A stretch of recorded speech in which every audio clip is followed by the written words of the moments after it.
막힌 것을 뚫어버리시며 길을 내시는 주님, 우리들의 모든 막혀있는 담들과 길들을 뚫어 주시옵소서. 어둠은 떠나갈지어다. 어둠은 떠나갈지어다. 근심은 떠나갈지어다. 걱정은 떠나갈지어다. 이 모든 것에서 자유할 수 있는 우리가 되게 하여 주시옵소서. 어떤 상황에도 불구하고 하나님이 나를 지키신다면, 주의 인자가 나와 함께 한다면 그 모든 것이 회복될 줄로 믿사오니 그 믿음 변치 않게 하여 주시고 그 믿음으로 승리하게 하여 주시옵소서.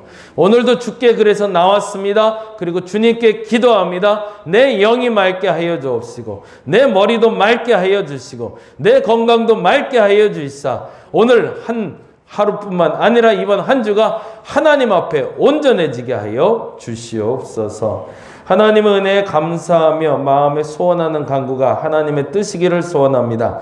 딸의 직장을 정직으로 옮겨주심에 감사하며 하나님께 귀한 예물을 드릴진데 하나님 이 예물을 주께서 기뻐 받아 주옵시고 사랑하는 어머니가 사랑하는 딸을 위해 간구하오니 이 기도가 응답받게 하여 주시옵소서. 그리고 또한 이 감사가 하나님께 올려질 때 그의 삶도 변화되게 하시고 회복되게 하시고 하나님의 인자와 하나님의 긍휼로 말미암아 온전한 길에서 승리하게 하여 주시옵소서. 모든 미래의 앞길도 주께서 예배하실 줄로 믿습니다. 주장하여 주시옵소서. 오늘도 함께 기도하기 원합니다. 말씀 보기 원합니다. 친히 임재하여 주시사 가르쳐 주옵시고 행할 수 있는 용기를 허락하여 주시옵소서. 감사합니다. 고마우신 예수님 이름으로 기도드렸습니다. 아멘. 시편 109편 말씀 오늘 함께 봅니다. 매주 월요일마다 우리 시편 보고 있는데요. 시편 109편 21절에서 29절까지 보겠습니다.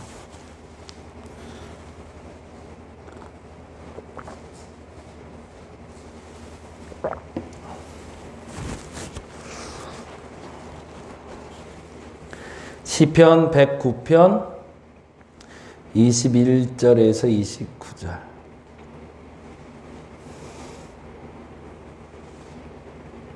어저께는 주일 예배를 저희가 이제 9시 예배, 11시 예배 두 번 드렸는데요. 이제 10명으로 인원이 제한돼서 경기도가 지금, 그렇죠. 전체 수도권이 그렇게 돼 있잖아요. 그래서 했는데, 감사하게 이제 9시, 11시 예배를 잘 드렸어요. 근데 11시 예배 때 새신자가 하나가 왔어요. 남자분이 한 번 오셨는데, 작년에 이제 탈북하신 남자분이 한 번 왔었거든요. 저희 교회에. 근데 그분이 와서 한 달 정도 예배 드리다 가셨는데 지금 보령에서 일을 하신대요. 근데 그분 소개로 또 다른 탈북하신 분이 오셨어요. 2017년에 탈북을 하셨다고 하고 지금은 죽전에 살고 계시고 그리고 이제 아파트 경비원 아마 하시는 것 같아요. 근데 본인이 그 말이 참 너무 좋았는데 예배를 너무너무 드리고 싶은데 어디로 가야 될지 모르는데 작년에 저희 교회 한 달 왔던 그분이 그 마북동에 가면 교회 하나 있는데 거기 가봐. 그렇게 해서 연고도 전혀 없는데 오시게 됐대요. 근데 뭐 잘 아시겠지만 경비 일을 하시는 분들은 격일 근무를 하잖아요. 그러니까 주일날 일이 끼면 못 올 수는 있는데 본인이 시간이 될 때마다 오겠다고 말씀을 하시더라고요. 자기 발로 걸어서 아무도 없는 데를 온 것도 은혜지만 저희는 간판도 없고 아무것도 없는데 찾아온 게 너무 감사하더라고요. 그분이 잘 정착할 수 있도록 여러분 기도해 주시고요. 문화나 상황이 아직은 낯섰을 것 같아요. 가뜩이나 또 교회가 교제가 많이 못하니까. 근데 오히려 그게 득이 되고 있는 것 같은 건 사람들에게 너무 상처를 많이 받아서 사람 많이 만나는 거 싫대요. 그냥 예배드리고 기도하고 가는 게 너무 좋다니까. 그게 잘 적응될 수 있도록 여러분 기도 좀 부탁드리고요. 그리고 오늘 제가 와우 시스템 녹음하러 서울을 좀 다녀옵니다. 잘 다녀올 수 있도록 기도 부탁드리겠습니다. 21절에서 29절까지 우리 같이 한 목소리로 읽도록 하겠습니다. 그러나 주 여호와여 주의 이름으로 말미암아 나를 선대하소서. 주의 인자하심이 선하시오니 나를 건지소서. 나는 가난하고 궁핍하여 나의 중심이 상함이니이다. 나는 석양 그림자같이 지나가고 또 메뚜기같이 불려가오며 금식함으로 내 무릎이 흔들리고 내 육체는 수척하오며 또 나는 또 그들의 비방거리라 그들이 나를 보면 머리를 흔드나이다. 여호와 나의 하나님이여 나를 도우시며 주의 인자하심을 따라 나를 구원하소서. 이것이 주의 손이 하신 일인 줄을 그들이 알게 하소서. 주 여호와께서 이를 행하셨나이다. 그들은 내게 저주하여도 주는 내게 복을 주소서. 그들은 일어날 때에 수치를 당할지라도 주의 종은 즐거워하리이다. 나의 대적들이 욕을 옷 입듯 하게 하시며 자기 수치를 겉옷같이 입게 하소서. 아멘. 다윗의 시로 알려진 시고요. 크게 네 부분으로 나뉘는데요. 1절에서 5절까지는 고발, 그들의 죄에 대한 고발, 나를 대적하는 원수, 대적에 대한 고발, 무슨 죄가 있고 뭐가 있고 뭐가 있고 뭐가 있고 했으니 해주세요라는 고발이 나오고 있고요. 6절에서 20절까지는 그러니 그 죄에 대해서 심판해달라는 요청입니다. 믿음의 간구이기도 하지만 심판에 대한 간구. 그리고 21절에서 29절까지는 반면에 그렇게 학대받고 그 원수에게 핍박받고 있는 나를 지켜달라는 은혜에 대한 간구가 됩니다. 6절에서 20절은 심판에 대한 간구라면 21절에서 29절은 은혜에 대한 간구가 되겠죠. 그리고 30절과 31절은 그 보응에 대해서 확신하며 찬양하는 확신과 찬양, 이렇게 크게 네 가지로. 그래서 시편을 분류할 때 저주시라고 불리는, 이 저주라는 단어가 조금 좀 불편하긴 한데 말 그대로 악한 자가 심판받게 해달라는 요청시입니다. 그러니까 그게 주로 이루고 있기 때문에 저주시로 분류되고요. 시편에서는 크게 4개 정도가 이 저주시에 포함이 돼요. 그 중에 하나가 오늘 109편이 됩니다. 그리고 그들의 악에 대해서 고발하는데 사실은 그들의 악을 이렇게 얘기합니다. 1절부터 5절까지가 사실은 그 악에 대한 고발이라고 그랬잖아요. 1절부터 한번 좀 봐볼까요? 내가 찬양하는 하나님이여 잠잠하지 마옵소서. 그러니까 기도하는 목적에 대해서 이렇게 얘기해요. 하나님이 잠잠하기 때문에. 우리가 기도하는 이유가 하나님이 즉각 반응해 주시면 기도할 필요가 없겠죠. 그런데 기도를 하는데도 변화가 없더라는 거죠. 그래서 그것을 하나님이 모르기 때문이 아니라 세상도 알고 나도 알고 하나님도 아는 것에 대해서 이렇게 잘못하는 걸 조목조목 지목하고 있는 겁니다. 그래서 이렇게 얘기하면 2절에 보니까 그들이 악한 입과 거짓된 입을 열어 나를 치며 속이는 혀로 내게 말하며. 대상이 명확하죠. 그들은 나를 대적하는 사람들이고 그들이 공격하는 대상은 나죠. 그렇죠? 그런데 그들이 입으로 나를 공격하고 있대요. 사실은 이게 제일 고통스러운 거죠. 그냥 정말로 뭐 폭력을 가하는 것도 무섭고 불편한 일이지만 끊임없이 나를 비하하고 끊임없이 나에게 거짓된 소문을 퍼뜨리는 것처럼 나를 힘들게 하는 게 없죠. 3절에 보니 또 다시 한번 반복합니다. 3절 읽어볼까요? 또 미워하는 말로 나를 두르고 까닭없이 나를 공격하였음이니이다. 이게 사실은 이 말이 너무 괴로운 거죠. 근데 이 부분에 대해서 조금 더 구체적으로 4절에 이렇게 설명하고 있어요. 그냥 단지 나를 비방하고 나를 욕하고 나를 원망하는 것까지는 그냥 그러려니 하겠는데 문제는 4절 때문이었어요. 볼까요? 읽어봅니다. 나는 사랑하나. 그게 문제가 된 거예요. 거기다 동그라미를 해놓죠. 그냥 쌍방이 미워하면 상관이 없죠. 나도 너 싫고 너도 나 싫고 그러면 서로 욕하고 끝나면 되니까 관계가 끊어지면 되는데 문제는 내가 그들을 사랑하기 때문이라는 거죠. 이게 저주시라고 말하기에는 그래서 어려운 부분이 있습니다. 그럼에도 불구하고 나는 그들을 회복시키고 그들이 바른 길로 가기를 나는 원해서 사랑하고 있는데 반대로 도리어 나를 대적하니 그러니 내가 할 수 있는 건 뭐다? 기도뿐이다. 거기다 그러면 동그라미 해놓죠. 사랑하나 대적하니 기도뿐이라. 그게 그리스도인의 자세죠. 우리가 세상을 살아가는 방법과 다른 방법이 하나가 있어야 된다는 거죠. 물론 세상도 다 똑같이 그렇게 살아가지는 않습니다. 근데 중요한 건 대적하는 사람, 나를 비방하고 내가 싫어하면 서로 욕하고 끝나면 되는 게 세상의 일상화하고 일반사입니다. 그리고 교회 내에서도 마찬가지죠. 교회 내에서도 나도 싫어 죽겠는데 억지로 사랑하라고 하지는 않죠. 근데 중요한 건 내가 사랑하고 있는데 내가 사랑하는 사람이 나를 대적하면 그때 같이 공격하지 말고 뭐 하라는 거죠? 기도하라는 거죠. 왜? 그들의 변화를 위해서. 그리고 또 하나, 그들의 변화뿐만 아니라 그들의 공격에 내가 상하지 않게 하기 위해서가 두 가지의 목적이 되는 거죠. 그러니까 우리가 기도하는 목적은 그들을 변화시키는 것도 사실은 목적입니다. 그들이 죄에서 돌아와서 하나님께로 돌아와 그리고 내 사랑하는 마음을 알아주게 하는 것도 목적이죠. 그게 정말 중요한 목적이죠. 그래서 그가 하나님 앞에서 바로 서게 된다면 그보다 행복한 건 없겠죠. 근데 더 중요한 게 있습니다. 그렇게 되는 것도 중요하지만 그로 말미암아 내가 상하지 말게 해달라고, 내가 어렵지 않게 해달라고 나는 기도하는 겁니다. 그러니 이 기도라는 것이 왜 중요한지를 여기서 설명하는 거죠. 그리고 5절은 그 말에 대한 반복이에요. 그래서 그들이 악으로 나의 선을 갚으며 미워함으로 나의 사랑을 갚았다라는 표현을 쓰고 있죠.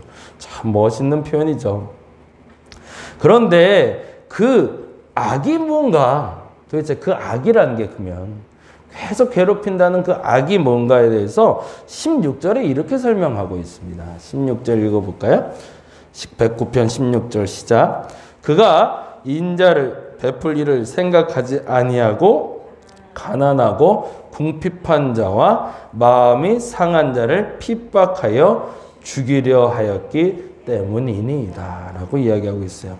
그들의 죄는 뭐죠? 가난, 궁핍, 마음이 상한 자를 해코지한 거였다는 거죠. 그건 뭐예요? 일방적으로 스스로 일어날 수 없는 사람들에게 그들이 자비를 베풀지 않았다는 거죠. 그것이 그들의 죄라고 다윗은 지목하고 있습니다.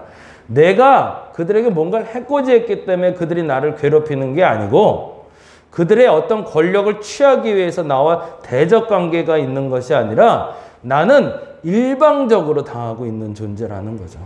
그래서 다윗이 자신에 대한 표현을 이렇게 얘기합니다. 22절이죠. 같이 읽어볼까요? 22절. 나는 가난하고 궁핍하여. 그러니까 그들이 괴롭히는 대상이 바로 누구다? 바로 나다. 근데 가난하고 궁핍하여 나의 중심까지 상했다고. 왜? 나는 그들에게 대적할 만한 존재도 아니고 힘도 없는데 그들이 나를 괴롭히니? 라는 표현이 되는 거죠. 그리고 자기의 표현을 이렇게 얘기합니다. 23절에 나는 석양 그림자같이 지나가고 또 메뚜기같이 불려가오며 짙은 어둠과 같고 메뚜기처럼 이리 바람이 불면 이리로 갔다가 저리 바람이 불면 이리로 흔들리는 그런 나약한 존재라고 이야기를 하고 있죠. 그러니 나는 뭐 할 수밖에 없다? 기도할 수밖에 없다고 얘기하는 거죠. 근데 왜 기도한다? 두 가지를 했죠. 첫째, 그들의 회복과 나의 상하지 않음을 위해서. 그리고 나서 이렇게 기도하고 있습니다. 27절 볼까요? 27절, 26절부터 보겠습니다. 26절 같이 읽어봅니다. 여호와 나의 하나님이여 나를 도우시며 주의 인자하심을 따라 나를 구원하소서. 거기다가 줄을 쳐넣죠. 그러면 구원의 방법이 뭐냐는 거죠.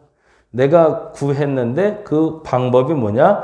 주의 인자하심을 따라. 거기다 줄을 쳐놓을게요. 인자라는 말이 이제는 앞으로 계속 살펴볼 텐데 헤세드라는 단어 혹시 많이 들어보셨죠? 자비라고 쓰이는 히브리어 단어가 됩니다. 근데 이 헤세드라는 단어의 뜻을 잘 아시겠지만 언약을 통한 보살핌입니다. 언약을 통한 보살핌. 언약에 의존한 보살핌, 언약을 통한 보살핌. 이렇게 적어 놓으시면 좋을 것 같아요. 전제가 있다는 거예요. 하나님이 자비를 베푸시는데 그 자비를 베푸는 이유는 하나님과 나와 미리 맺은 약속이 있기 때문에. 근데 그 약속이 뭐라는 거죠? 그 약속이 나를 상하지 않게 지키시는 하나님. 그리고 내가 간구하는 그 사람을 회복시킬 하나님. 그 하나님에 대한 약속을 내가 믿기 때문에 그 인자하심을 통한 구원을 이루어 달라고 얘기하는 겁니다. 그리고 나서 중요한 게 27절이죠. 27절 같이 읽어봅니다. 이것이 뭐래요? 주의 손이 하신 일인 줄 그들이 알게 하여. 거기다 줄을 좀 쳐놓을게요. 그래서 다윗의 시가 멋있습니다. 그리고 나서 그들이 나를 인정하게 하소서가 아니죠. 그들이 뭐 한다고요? 주님이 하신 것을 알게 하는 것이 목적이다. 왜요? 그게 진정한 회복이 되는 거니까.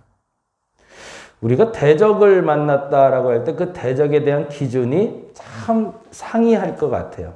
어떤 사람에게는 내가 괴롭힘을 당하고 있을 때 그 괴롭힘의 대상이 일방적이라고 여겨지긴 하지만 말로 공격하는 경우도 있고 일로 공격하는 경우가 있고 내 것을 빼앗는 경우도 있고 다양한 경우들이 있겠죠. 근데 앞서 말한 대로 그들을 내가 싫어한다면 그냥 멀리 하시면 됩니다. 그것까지 하나님이 억지로 요청하지는 않습니다. 관계가 아닌데 관계를 억지로 맺으려고 하는 게 아니에요. 중요한 건 내가 그들을 사랑할 때입니다. 너는 사랑하는 마음이 있는데 연민이 있는데 그들이 너를 대적한다고 해서 같이 대적하지 말라는 겁니다. 서로 대적할 일이 생겼으면 어차피 그건 갈라설 사이지만 그들이 나를 미워해도 내가 그를 사랑한다면 그때 너는 기도하라. 왜? 네가 상하지 않기 위해서. 그리고 또 하나 그들의 회복을 위해서. 근데 그 전제가 뭐다? 주의 인자하심. 하나님의 언약은 그랬으니까. 그리고 앞으로 그렇게 될 걸 나는 믿으니까 나는 그렇게 기도하겠나이다. 이번 한 주 동안은 한번 그런 사람을 한번 찾아보면 어떨까 싶어요. 나를 괴롭히는 사람이 누굴까? 아우, 그 사람만 생각하면 진짜 징글징글하다. 라는 사람이 누굴까? 근데 한 가지 더 물어보셔야 돼요. 내가 그를 사랑하나? 내가 왜 이렇게 마음이 힘들까? 마음이 힘든 이유가 내가 그가 미워서인가? 사랑해서인가? 만약 사랑해서라면 아니요. 원래 미워해서라면 그냥 같이 욕하고 마시면 되고요. 만약 사랑해서라면 이제 기도의 자리를 한번 나가봤으면 좋겠습니다. 근데 두 가지를 기도할 거죠. 첫째, 하나님 그를 회복시켜 주옵소서. 진짜 회복시켜 주옵소서. 그리고 또 하나, 그런 공격이 계속 나에게 들어올 때 하나님 내가 다치지 말게 하옵소서. 내가 마음이 다치고 내 육신이 다쳐서 나에게 병이 오지 않도록 내가 회복할 수 있도록 지켜달라고. 하나님의 언약의 그 보살핌이 내게 임하게 해달라고 기도할 수 있는 저와 여러분 되시기를 바랍니다. 기도하겠습니다. 하나님 나를 지키시는 줄 믿습니다. 그 언약에 의존한 보살핌은 오늘도 지속되는 줄 믿습니다. 누군가 나를 괴롭힐 때 그 괴롭힘의 원인과 목적을 분명히 알게 하여 주시고 그럼에도 불구하고 내가 그를 사랑한다면 그를 사랑하길 원한다면 기도의 자리로 이제 나아가게 하여 주옵소서. 그래서 그 괴롭힘에 내가 상하지 않게 하여 주옵시고 나를 괴롭히는 그 이가 깨닫게 주께서 인도하여 주시옵소서. 그 길을 하나님이 원하시는 길인 줄 믿습니다. 가장 효과적인 대처법은 기도이올진데 그 기도의 자리로 나가는 우리가 그 기도의 응답을 받는 한 주 되게 하여 주시옵소서. 감사합니다. 고마우신 예수님 이름으로 기도드렸습니다. 다 같이 기도하고 돌아가도록 하겠습니다. 하나님 맞습니다.